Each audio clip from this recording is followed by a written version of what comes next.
Kung sino ka man sa Brusco, ano nag-formulate na ito. Ayan. Ayan mga sinasabi ko eh. Ayan ang sinasabi ko, Brusco. Famous nyo. Paano nyo nagawa yan, no? Nakakapagod. Ang dumi pa ng sasakyan. Ay, nako. Sino lang nasa bahay na. Uy, andyan pala kayo. Kita nyo naman, napakadumi. 2 linggo walang linis yan, no? Pero dala ko yung ating Brusco Auto Shampoo Wax. And ito nga pala, yung nakaraang video natin, sabi ko gagawa ko ng separate video sa graphene seal. 2 linggo na tong may apply ng graphene seal. Ngayon, nakikita nyo napakadumi. So, i-check natin kung long lasting ba talaga tong Brusco. Dito ko natin i-re-apply sa hood. Kakailangan natin ng, syempre, combo ng shampoo ng Brusco. Tapos, i-re-apply natin to. Tara, samahan nyo ako. Grabe yung dumi.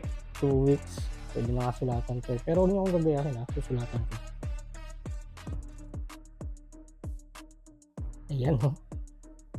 Nagpapahiwatig.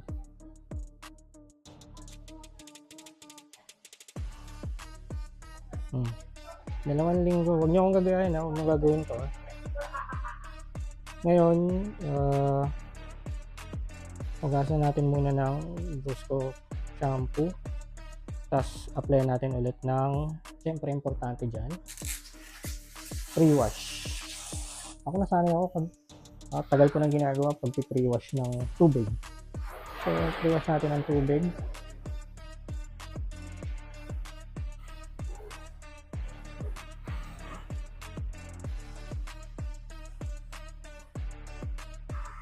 Two weeks using graphene seal ng Brusco ha. So, close up ko para makita nyo.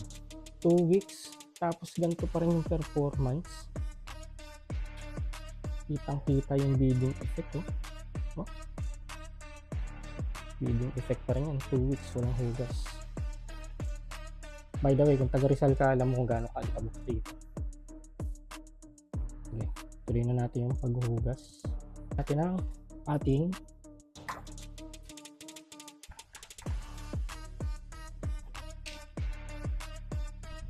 Brusco shampoo. Hindi ko na sinukat to Importante sa akin is malinis. Hindi kayang tapatan ng kadumihan ng linis So ito is para matanggal yung mga dirts and grime bago natin siya re-applyan ng wax. Sa mga nagtatanong, pwede daw bang applyan ng basa or pat dry na daw? Dapat? Tama ba? Pat dry or tuyo na bago applyan ng malinis?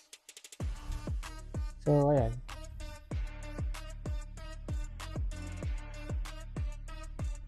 malinis natin. Mamaya reserve natin to para sa buong katawan. Tapos banlawan natin.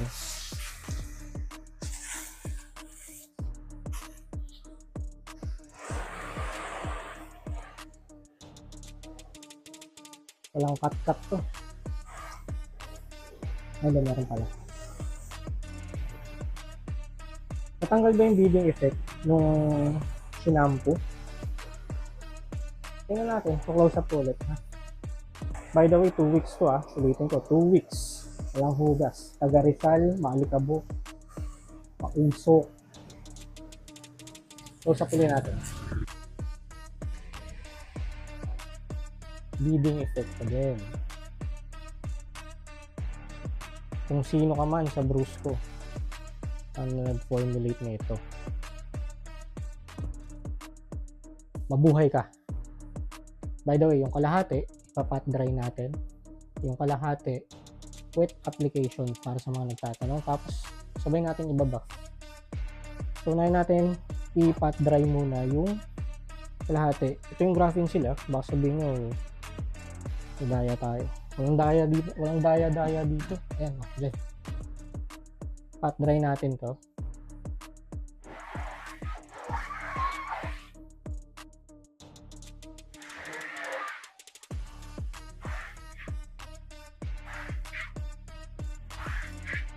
Ang daling linisin, no?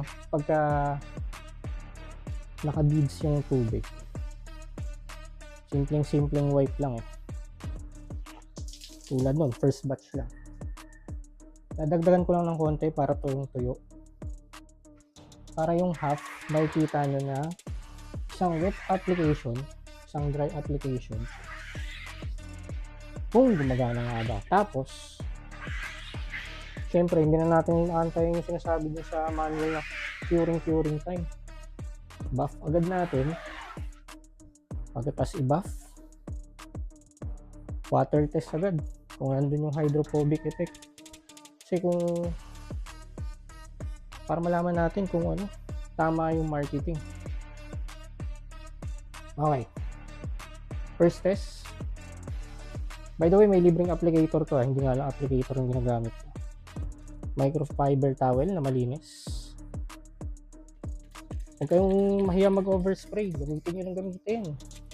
Importante matingkad yung mga sasakyan nyo at protected sa UV rays, lalo kung walang garahe. Init pa naman ngayong summer.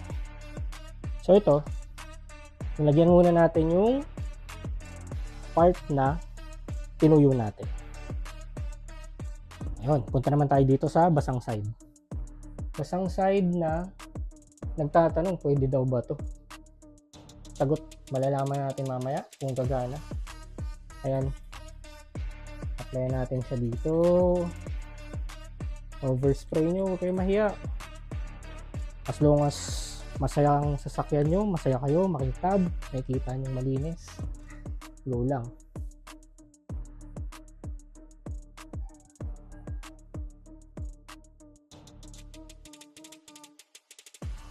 Lagyan na natin parehas. Yan. Parehas na natin nalagyan. Kuha pa ako ng isang malinis na tuwalya para i-buff sila. Hindi na ako mag-aantay ng curing time. Yung sinasabi, wait for ganun-ganun. Buff natin yung excess para kumintab. Itong area na una kong binabuff, yung una kong nilagyan.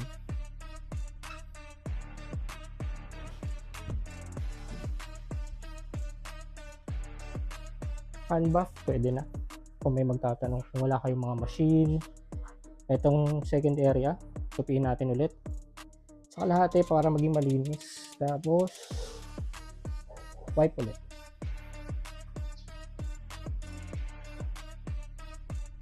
Ayan. Oh, the moment of truth.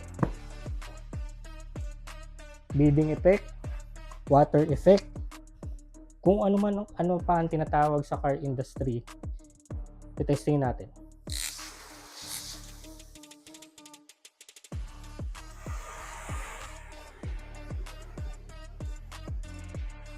Hindi ko alam kung kita kasi naka-zoom out ako. Pero ilapit natin.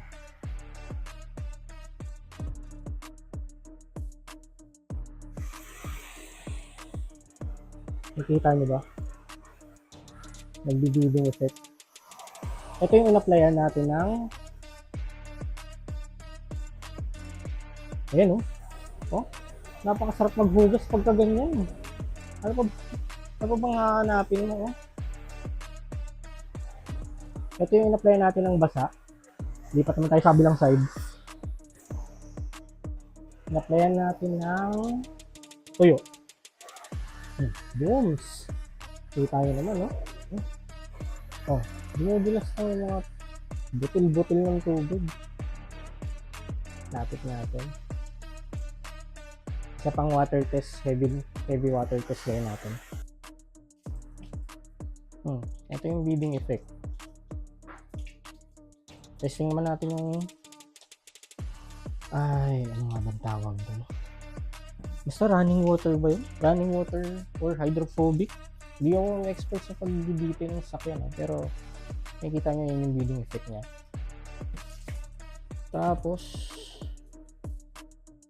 lagyan na natin yung heavy water or running water. Tingnan natin kung magiging hydrophobic. Kasi may mga gumagawa na ito, nakikita ko iba eh. Tapos, galing. Hindi talaga nakikita yung tubig eh. Kunti na lang, parang hipan mo na lang para matuyo na. Ayan. Ayan. Ay mga sinasabi ko eh. Ayan ang sinasabi ko, Bruce ko. Ang galing ng tennis nyo. Paano nyo nagawa yan eh? Sumasabay yun sa mga mamahali. Ito yung sa pat dry. Wet application. Di pa tayo sa kabilang side. Kabilang side yung ating dry application. Walang patkat yan ha. Tingnan nyo kung paano mawala yung bleeding effect.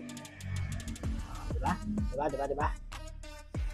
So ngayon, ikaw, ang decision mo na lang yan. Okay, no? Gano'ng makintab yan. Hindi lang basta liwanag yan, makintab yan. Diba kintab?